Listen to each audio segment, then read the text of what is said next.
Bonjour à toi et bienvenue dans le podcast Les Sentiers du Possible. Je suis Alexandra Ridou, coach certifiée et fondatrice de Randose, pour t'accompagner à cheminer vers une vie pleine de sens et d'impact. Chaque lundi, je te partage mes réflexions et outils pour t'aider à atteindre les sommets de ton épanouissement. Et les mercredis, je te laisse découvrir une interview inspirante d'invités qui vivent la vie qui leur correspond vraiment. Ah, et j'ai oublié, je t'invite à écouter chaque épisode en marchant. Les neurosciences l'ont démontré, marcher te permet de prendre plus de recul, de développer ta créativité et ainsi prendre les meilleures décisions pour vivre la vie qui te fait vibrer.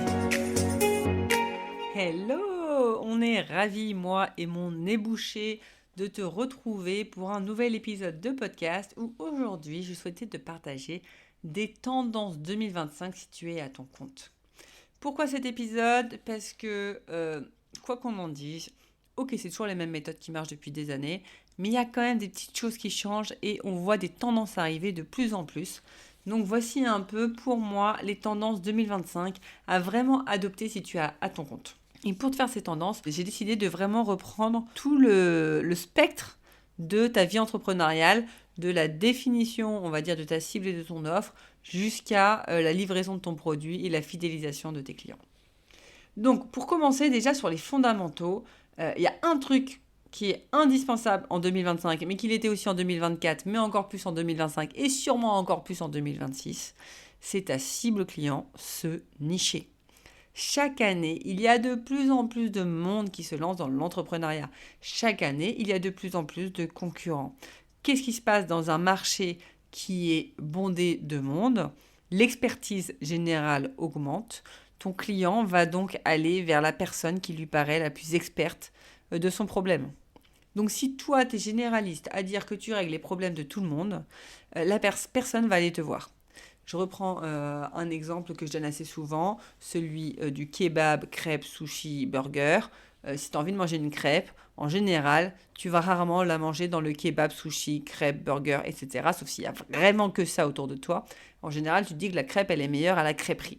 C'est la même chose. Ton client, il a envie de résoudre un problème de rupture amoureuse.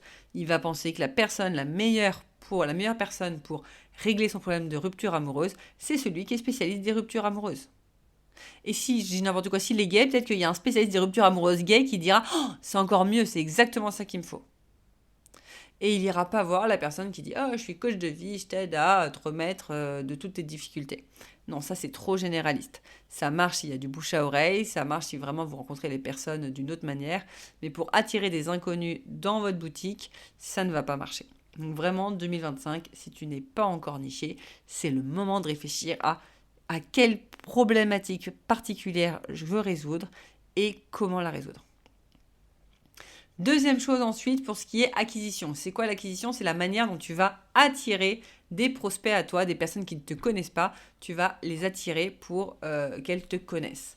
Là, pour moi, la tendance 2025, elle est assez claire. C'était déjà un peu celle de 2024, mais c'est donner de la valeur. Il n'y a pas de secret. Aujourd'hui, tout est disponible partout. Alors avec ChatGPT et Claude encore plus, tu peux vraiment trouver toutes les informations partout. Donc n'aie pas peur de faire de la rétention d'informations et donne de la valeur à fond.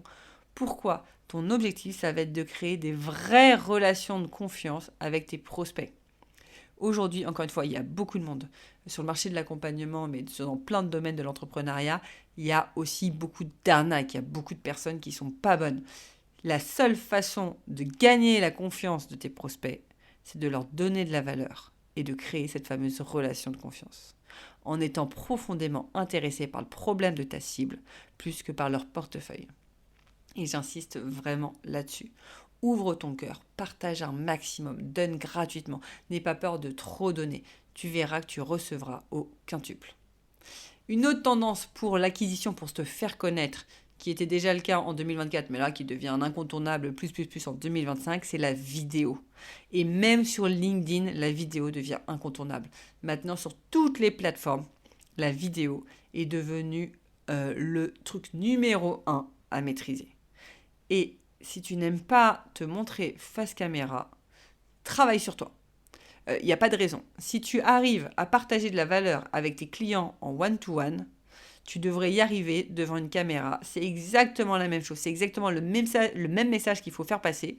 Seulement, tu le fais passer à plus de monde. Ok, mais entraîne-toi à faire des vidéos comme si tu parlais à un client. Et si vraiment, tu es vraiment mal à l'aise à parler tout seul devant ta caméra, ce que je peux comprendre, fais des interviews. Demande à quelqu'un de venir en face de toi, te poser des questions et réponds-y pour que ça fasse un échange plus personnel. Demande à tes clients, tu dis est-ce que je peux te faire un coaching? On l'enregistre. Je n'enregistre pas ta tête, j'enregistre juste moi, ma tête, pour que quand je te dis des trucs intelligents, hop, je coupe ce passage et j'en fasse des vidéos après pour mon contenu. Mais la vidéo devient un incontournable. Pourquoi? Toujours pour créer cette relation de confiance. Quand tu vois la personne visuellement en vidéo, forcément, tu as l'impression de la connaître. Moi, je vois les personnes que je suis sur Instagram, sur LinkedIn, j'ai l'impression de connaître toute leur vie. Et pourtant, je ne les connais pas du tout. Mais la relation de confiance, elle est créée. Je les croiserai dans la rue, j'aurai l'impression qu'elles sont mes potes. Alors que l'inverse n'est pas du tout vrai. Cette personne ne me connaît ni des nez ni d'un dent et n'a pas du tout créé la relation de confiance dans l'autre sens. Mais c'est vraiment ça qui est important, créer une relation de confiance. Alors oui, tu peux réussir à percer sans qu'on te voie, mais quoi qu'il arrive, il faut faire du format vidéo. Donc, je sais pas, tu fais un format vidéo avec un paysage et tu mets 3 indispensables pour être mieux dans ta peau, lis le descriptif et là tu mets un texte. Mais la vidéo, le format vidéo est vraiment mis en avant par toutes les plateformes. Et ensuite, pour acquérir de nouveaux clients, je t'en parlais là dans mes enseignements 2024, je ne sais pas si tu as vu le précédent épisode, écoutez le précédent épisode, mais c'est la pub. La pub devient vraiment un vrai accélérateur incontournable. Pourquoi? Les plateformes, elles ont compris que si finalement elles faisaient moins de visibilité à tous les comptes, tout le monde allait devoir passer par la pub et tout le monde allait devoir payer. Et on arrive dans un système qui se dirige de plus en plus vers ça. C'est de plus en plus difficile d'avoir de nouveaux abonnés sans faire de la pub. LinkedIn est encore un peu à la traîne là-dessus, mais Instagram et Facebook, c'est de plus en plus difficile. La majorité des gros comptes qui percent, ils font de la pub. Mais la pub, attention, ne la fais pas dès le début. Ne la fais pas si tu n'arrives pas à trouver de clients déjà naturellement. La pub, ça va juste faire un fois 1000 sur un zéro, ça fait toujours zéro. Fais-la vraiment à partir du moment où tu attires déjà des clients avec ton contenu. Tu sais que ton contenu marche, tu sais que tu as un bon message. Là, tu peux faire de la pub et là, ça va être un vrai accélérateur. Sinon, avant, n'essaye pas. Tu vas juste perdre de l'argent parce que tant que tu n'as pas trouvé ton bon positionnement, ta bonne communication, mettre de la pub dessus va juste te faire perdre de l'argent, clairement. Donc voilà, ça c'est un peu les tendances pour acquérir de nouveaux prospects. Maintenant, le prospect, une fois que tu l'as acquis, une fois qu'il s'est abonné à toi, il va falloir créer la relation. Donc ça, je t'ai parlé, c'est la fameuse relation de confiance. Et là, il y a 2 choses qui sont ultra importantes sur 2025 et qui vont vraiment faire toute la différence. Tu en as sûrement déjà beaucoup entendu parler. La première, c'est le personal branding. Le fait justement qu'on s'attache à toi, que tu aies un fort message à faire passer. Et j'insiste vraiment là-dessus. Le personal branding, c'est pas juste tu as une casquette rouge et on te reconnaît parce que tu as une casquette rouge. Oui, ça y joue, mais il faut qu'il y ait aussi un message fort attaché à toi. Quel est le message fort que tu veux prôner? Et prône ce message à toutes les sauces pour qu'on dise ah oui, tiens, cette personne, c'est la personne qui prône, je prends Charlotte Apieto. Charlotte Apieto, c'est la personne qui prône la Dolce Vita. Il est clair son personal branding. On sait exactement le message qu'elle prône. Donc, sois clair sur le message que tu veux faire passer et martèle-le sur tous les fronts. Et ensuite, il y a aussi la différenciation. Comment tu te différencies des autres? Et ça rejoint un peu le personal branding. Prends conscience de toutes tes forces. Prends conscience de tout ce qui fait qu'aujourd'hui, tu es unique. Et assume, sois authentique. Et ça demande un vrai travail sur toi, clairement. Si tu n'as jamais travaillé sur toi, si tu t'es jamais fait coacher, c'est le moment de le faire. Parce que en général, pour être pleinement authentique, ça veut dire, réussir à te libérer du regard des autres. Ne pas du tout te dire « Ah, mais qu'est-ce que vont penser les autres si je dis ça ? Ah, mais qu'est-ce que vont penser les autres s'ils voient que je suis dyslexique ? Ah, mais que vont penser les autres s'ils voient que je bégaye ou j'en sais rien ?» Non, on oublie ça. Si tu bégayes, c'est ton authenticité, c'est comme ça que tu es. Et affirme-le, utilise-le en force. Je bégaye et je prends quand même la parole en public. Je prends mon exemple, je parle super vite. Est-ce que ça m'empêche de me faire connaître? Non. Est-ce qu'il faudrait que je travaille dessus pour parler moins vite? Certains diront que oui. Moi, je dirais non, c'est comme ça qu'on me reconnaît. Alexandra, elle parle vite. Et du coup, on associe ça souvent à du dynamisme. Alexandra, elle est dynamique. Et c'est top parce que c'est qui je suis. Je ne vais pas essayer d'avoir une voix calme et posée.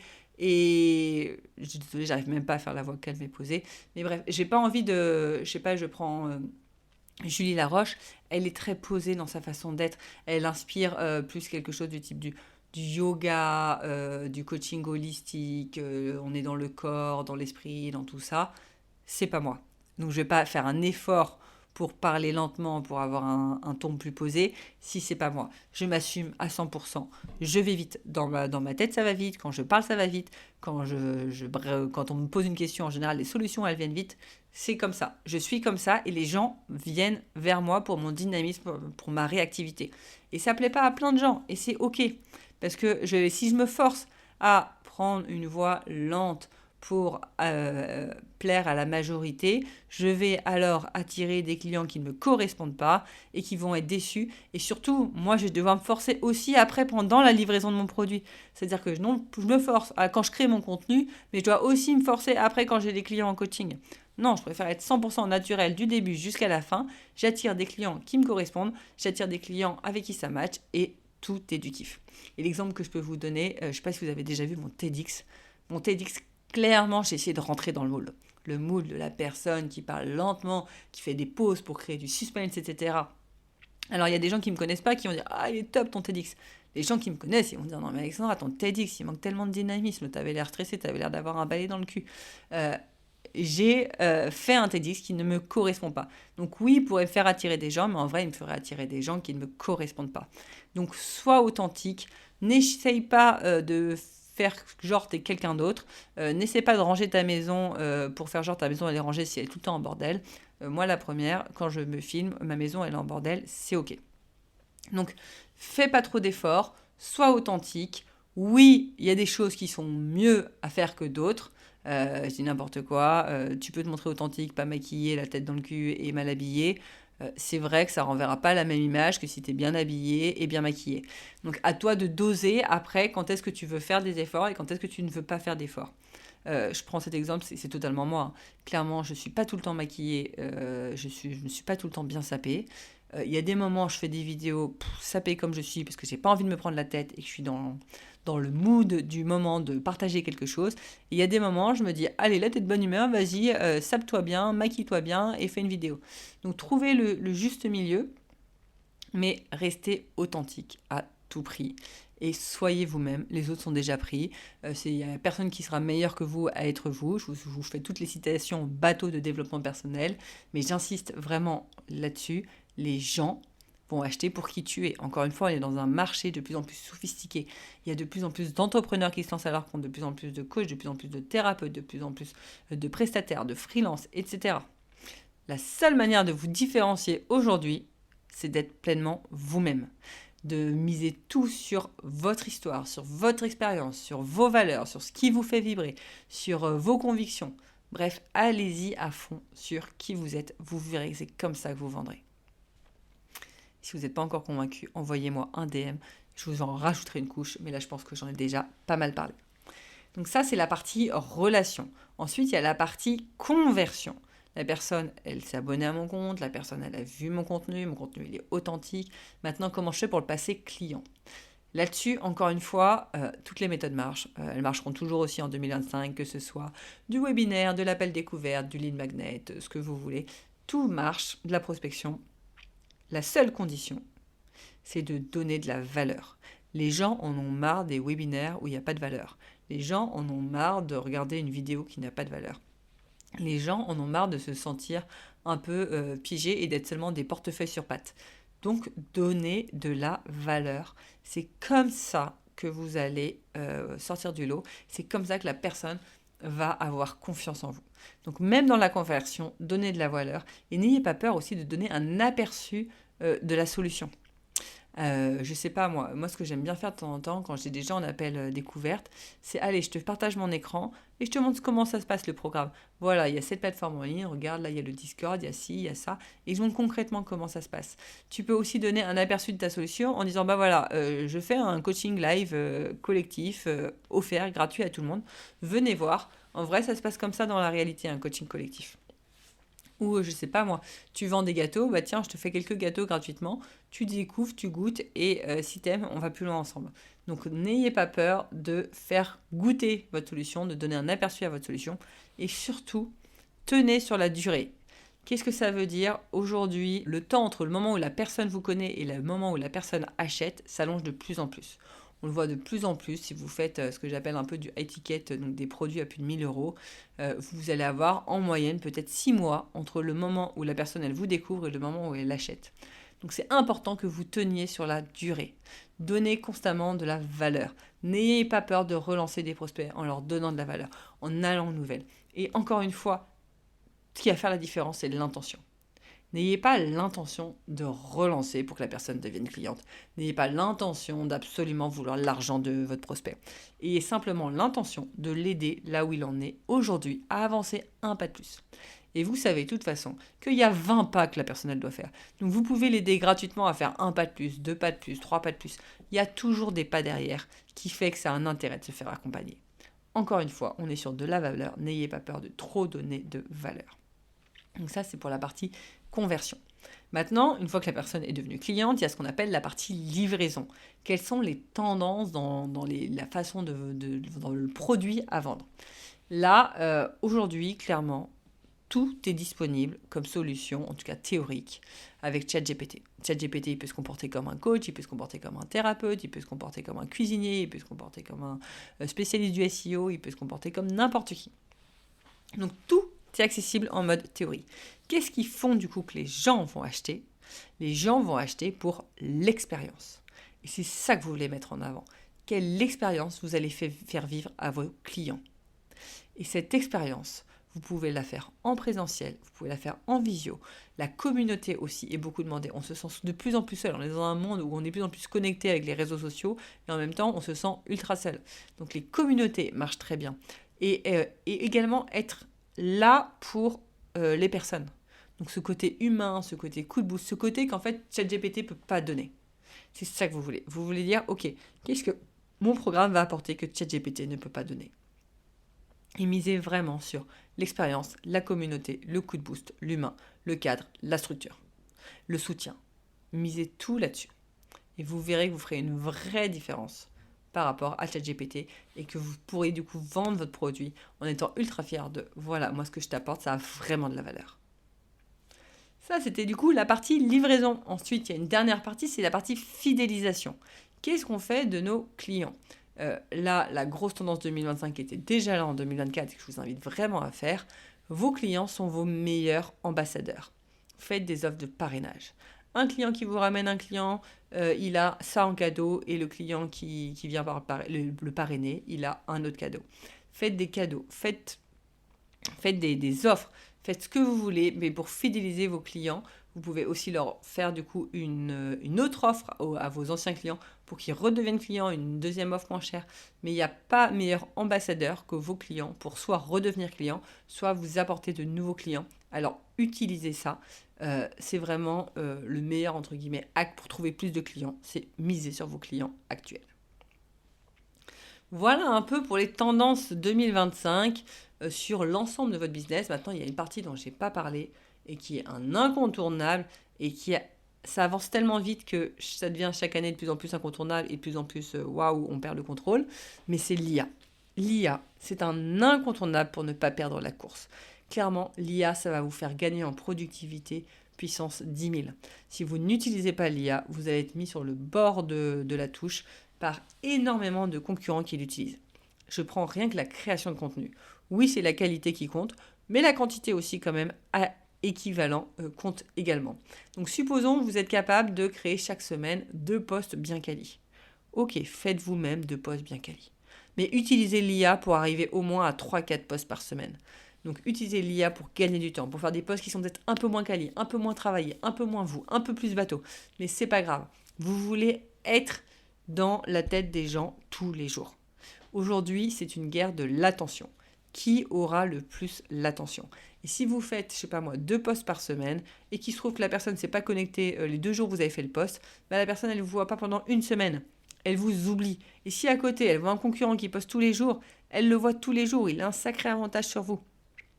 Si vous voulez vraiment rester dans l'esprit des gens, postez un maximum, c'est la quantité qui prime. Si vous avez une newsletter, pareil, essayez d'être le plus régulier possible. Une newsletter par mois, c'est pas ça qui va faire que vous allez rester dans la tête des gens. Une newsletter par mois, c'est j'oublie de lire un mail une fois et ça fait 2 mois que j'ai pas de vos nouvelles. Donc vraiment, utilisez l'IA pour gagner du temps dans la création de vos contenus. Utilisez aussi l'IA pour vous aider dans votre stratégie pour développer votre activité. Utilisez l'IA pour mieux vous organiser, pour gagner du temps, pour tout ce que vous voulez en fait. Il y a les automatisations aussi, utilisez un maximum d'automatisation. Dès que vous faites une tâche redondante à la main, vous dites j'en ai marre, à chaque fois je fais ce copier-coller, à chaque fois je fais ci, à chaque fois je fais ça. Comment je peux l'automatiser? Vraiment, plus vous serez productif grâce à l'IA, plus déjà vous pouvez vous concentrer sur les tâches qui vous animent vraiment, et plus vous serez du coup compétitif par rapport à vos concurrents. Donc voilà pour les tendances 2025, c'est encore un épisode de podcast solo assez long. J'espère que ces tendances vous auront parlé. Si vous avez des questions, vous savez où me trouver sur Instagram ou sur LinkedIn. Écrivez-moi en DM. J'espère en tout cas que cet épisode vous a plu. Restez bien jusqu'au bout pour la question de coaching et je vous dis à très vite. Ciao!